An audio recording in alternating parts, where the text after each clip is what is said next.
Good morning, first grade. I hope everyone is having a nice day.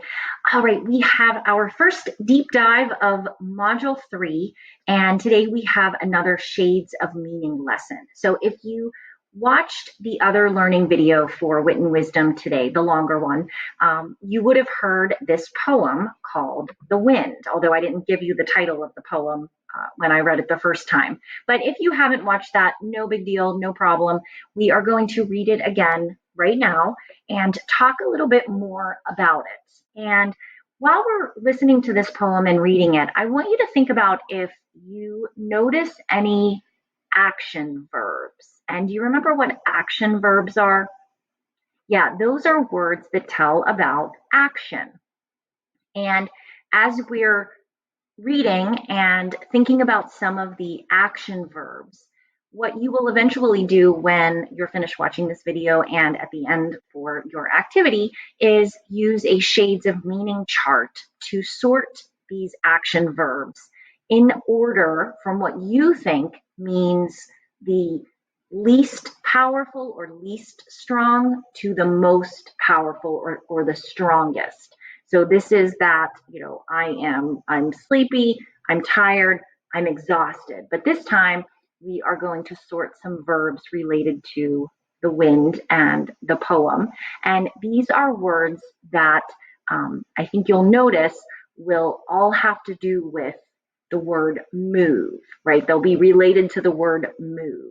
So let's read the poem and see if we can identify some action verbs. The wind. I can get through a doorway without any key and strip the leaves from the great oak tree.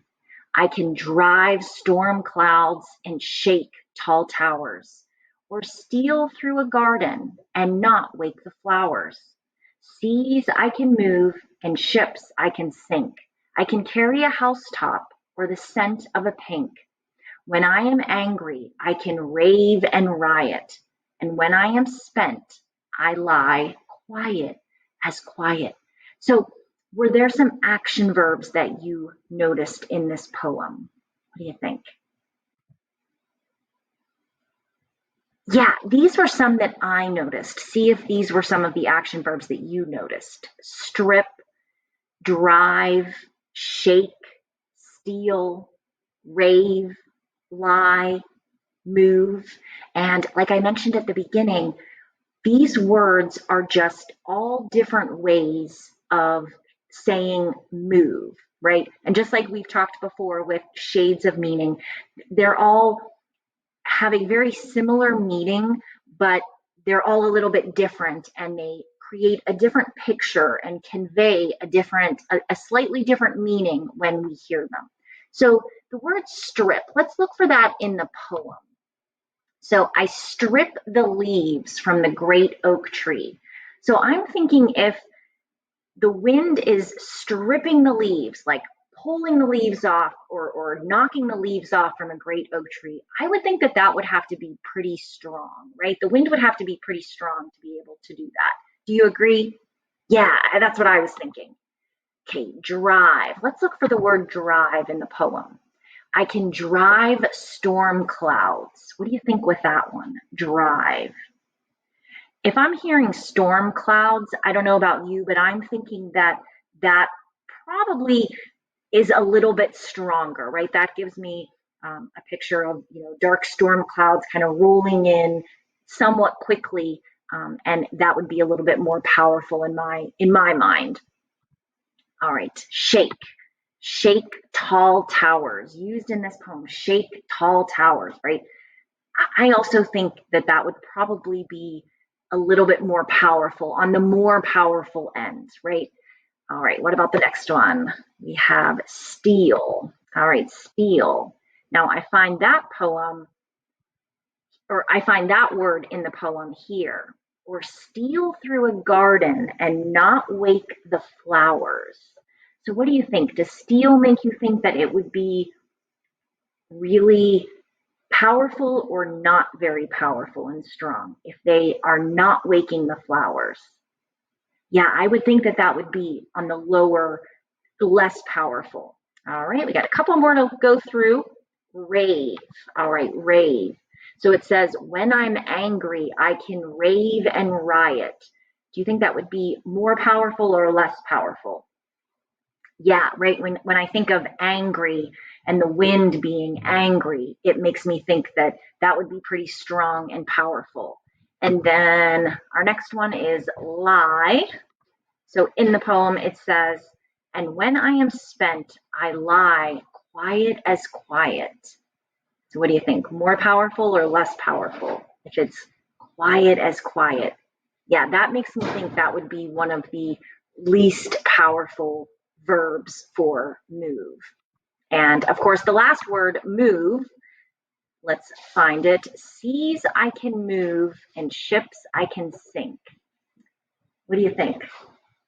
Yeah, I think the word move could kind of be in the middle, right? It could, depending on how the sea is moving, the sea could be moving kind of softly, but it could also be moving very forcefully and very powerful. And since it says ships I can sink, I would think, if it's powerful enough to sink ships, it would probably be pretty strong. So, remember, this is where sometimes in the middle, it can be a little bit more difficult, and you just have to kind of think about in your own mind how you would place the words, and that sometimes the least powerful is kind of easier to spot out, and the most powerful can be a little bit more obvious, but it's those ones in the middle. So on your seesaw activity, let me just show you. Okay, I have our shades of meaning chart like we've used before, and then here are all of the words that we just talked about, and I'll just read those quickly for you. Shake, strip, steal, rave, drive, move, and lie. And so just think about how those words were used in the poem, the kind of picture in your mind that you thought of when you heard them. And we're going to order them from the least strong in this top portion of the Shades of Meaning chart, where when we get to the bottom, that would be the strongest, the word that you think is the strongest. And remember, as we've said many, many times, there's not one right way to order these words. It's really what you think. And if you can explain why you put a word a certain place, that is great. All right, so let me know if you have any questions or if you need anything.